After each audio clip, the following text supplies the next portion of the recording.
I had to talk to someone. I told Barry everything. He thought I was certifiable, but when he heard about the manuscript, I had him.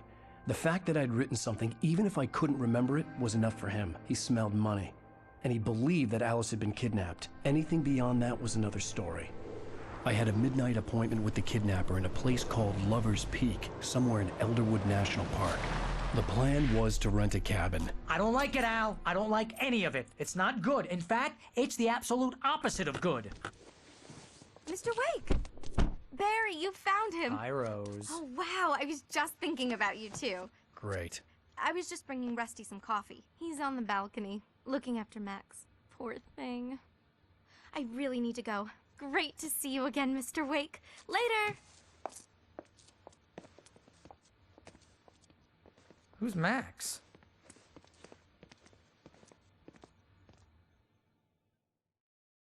What an airhead. Jeez, Mr. Takes a swing at everybody. This is not her fault. She's a very nice girl and, more importantly, a fan. She even has a fan site dedicated to you. And she was very helpful when I was looking for you. Seriously, Al, what you were saying in the car, just listen to yourself. What, you shot a guy and his body just disappeared? When was the last time you slept? What, are you high? Have you been drinking? No! Look, Barry, I'm missing a week, and someone's got Alice. Do you and everything's understand what it sounds like when you say stuff like that? Don't get me wrong, it's a good story, could be a bestseller. But when you start confusing fiction with reality, you're buying yourself a ticket to the funny farm. All right, wait here.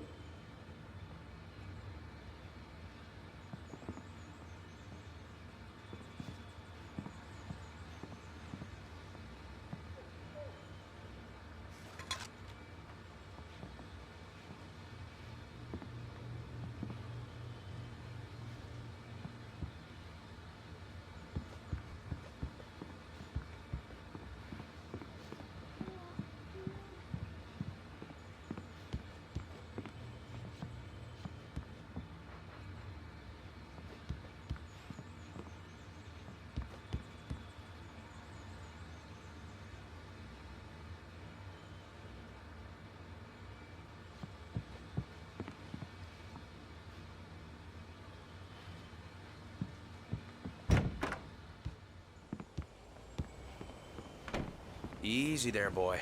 I'm almost done. Hey, Rusty, right? You rent cabins. Oh, Mr. Wake. I'd shake your hand, but mine are kind of full here. Actually, I'm sorry about this. Would you mind grabbing the registration form from the desk? It's just across from Bucktooth Charlie. Okay, sure. What happened? Crazy poachers. Max here got his foot caught in a trap. They're illegal to use here. Hell, you're not supposed to hunt within the park at all. But that doesn't stop some lowlifes. Well, at least Max is gonna be okay. He got lucky. Seriously, Al, you can't just go and meet a kidnapper. Those situations always end up in disaster. You gotta talk to the cops. She's my wife, and it's my call. Can we talk about this later? No, this whole thing, listen, you hit your head. I mean, geez, Al, come on. You gotta understand how crazy all this sounds. If you're trying to pull a joke on me, freak me out, it's working. Ha ha, let's have a laugh on Barry.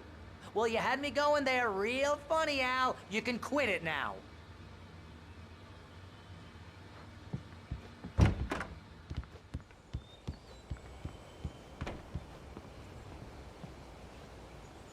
I think this is the form you wanted. And here are the keys. Okay, you're all set, Mr. Wake. Glad to have you staying here. Thanks. Can you tell me how to get to Lover's Peak? Oh, sure. It's at the end of the nature trail. Just follow the paths, you'll get to it eventually. It's an easy walk. Nice spot, too. If you have any trouble finding it, just keep your eyes on the radio mast. It's right below that.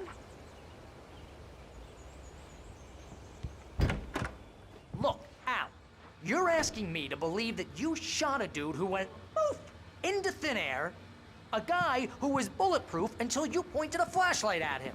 You hear that from people who end up spending time in padded rooms, strapped to their beds, wearing white shirts with two...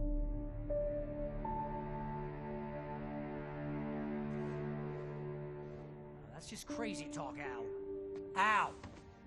Al? We should go to the sheriff or call the FBI. Damn it, Barry, they'll kill her! This is not a goddamn debate, Barry. I'm going to Lover's Peak. He said to come alone. Okay then. I understand. But you're my best friend, and I'm worried that you're not right in the head.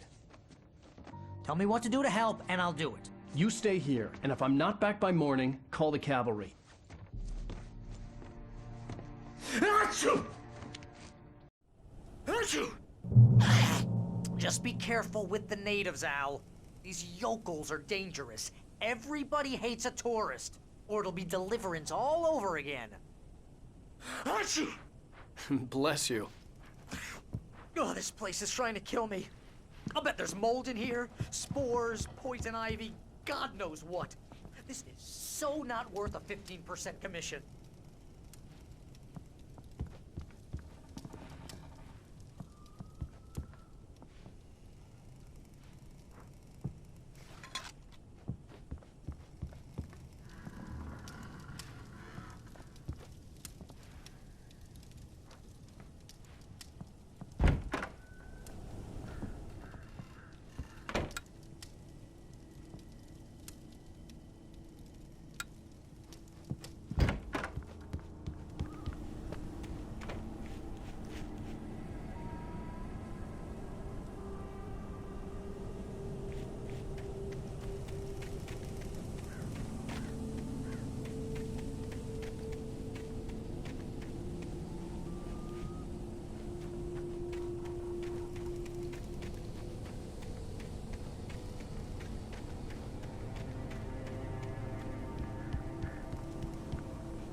I'll wait here, Al.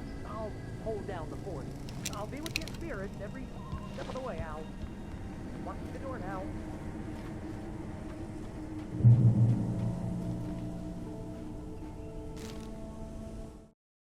Barry had never gotten along with Alice, but he knew Alan loved her with an almost frightening intensity.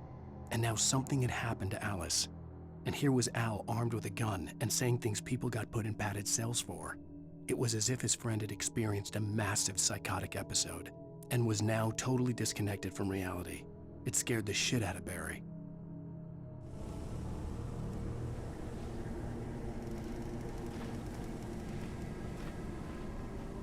Barry had the keys to the car he rented. Wasn't a long walk to the visitor center, and it wouldn't be any use to me in the forest. I knew I should have gone to the cops. This wasn't the smartest thing I'd ever done, but I was still angry with Barry for trying to talk me out of it.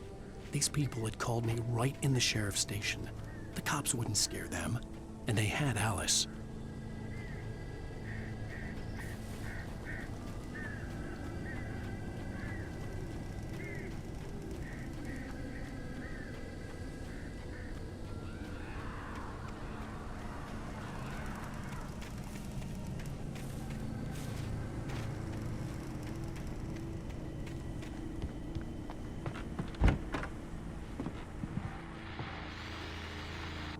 Welcome back to the show, folks. As promised, our very own Dr. Nelson has just parked his rear end in the studio. Doc, what's your Deerfest plan like? My plan? You make it sound a lot more organized than I ever seem to manage.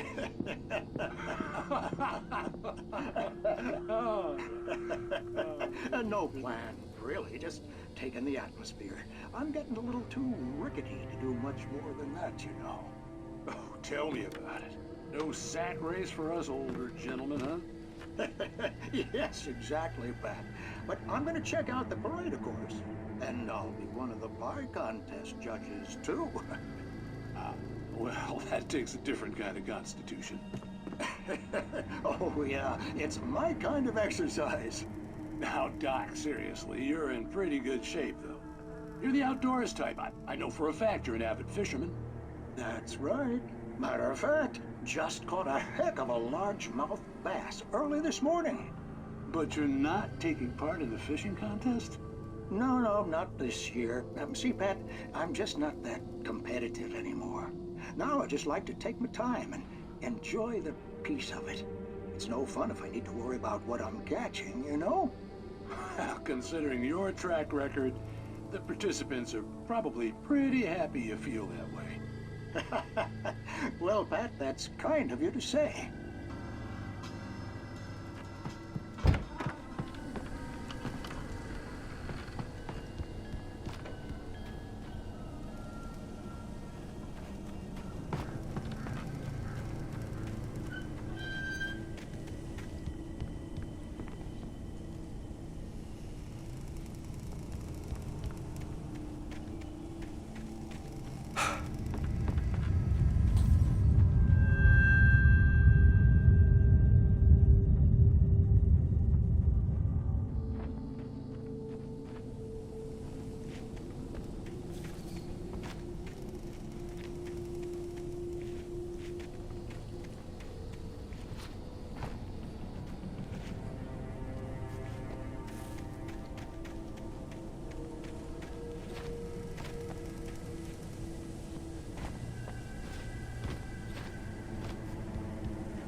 Crime and punishment.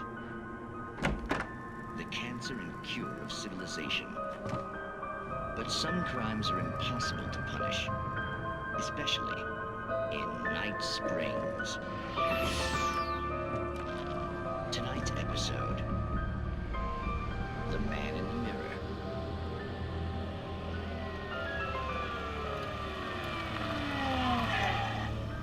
He's inside, Agent. He's a weird one. So, you're confessing to killing that guy, huh? Why? And it coming? Yeah, but why would you do that? I mean, you're a nice guy. Normal. Took a kid to a soccer game. So how come at the game, you pick a guy and, quoting from the arresting officer's report here, assault the victim's head area repeatedly with the weapon of choice being a pair of bare fists? Wow, that sentence really flows, huh? Maybe you're not the literary type. Okay, so you mess him up. But why? Who was that guy? We couldn't ID him. Why would a guy like you do him like that? I didn't like his face? Well, you must have hated it, because you really went to town there. I mean, there's no way to tell what he looked like. No ID on him either. That must be difficult. But then we ran the fingerprints. Got a match. Your prints. Identical. Huh, how about that? Your son said you were wearing a white shirt when you took him to the game. The white shirt is on the dead guy. It's plenty red now. You won't get away with this. Do you really think that's in any way relevant to me? I had plenty of time to talk to my boy before the cops arrived, you know? He won't stop screaming, am I right? You think he's ever gonna be okay? I left my mark. Believe me. You bastard. What? You gonna shoot me? What's the point? I'm going to prison. You got me. I don't understand any of this. And you never will. Don't worry. Maybe you'll see me again, Agent. Maybe in the mirror.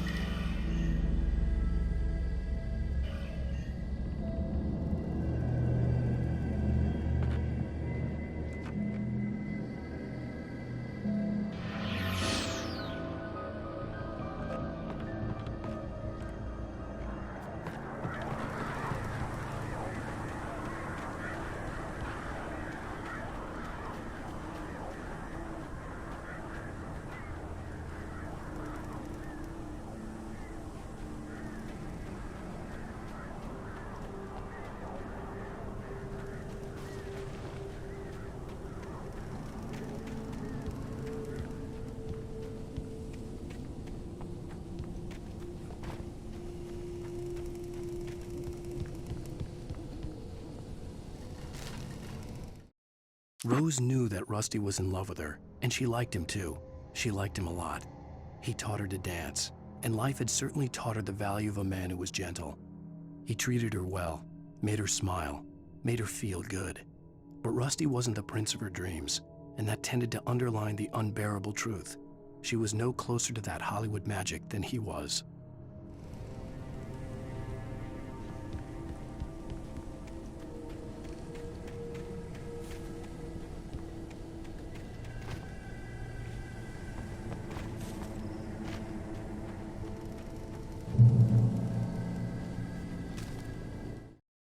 The air in the visitor center was heavy with an awful smell, as if some rotten drowned thing had crawled up from its grave. Rusty kept coughing blood. My eyes were drawn to the twisted shape of his broken leg. The attack had been vicious. Max whined in his cage. Rusty's eyes were wild with fear and terror. He gasped, "Mr. Wake, it happened just the way it was on that page."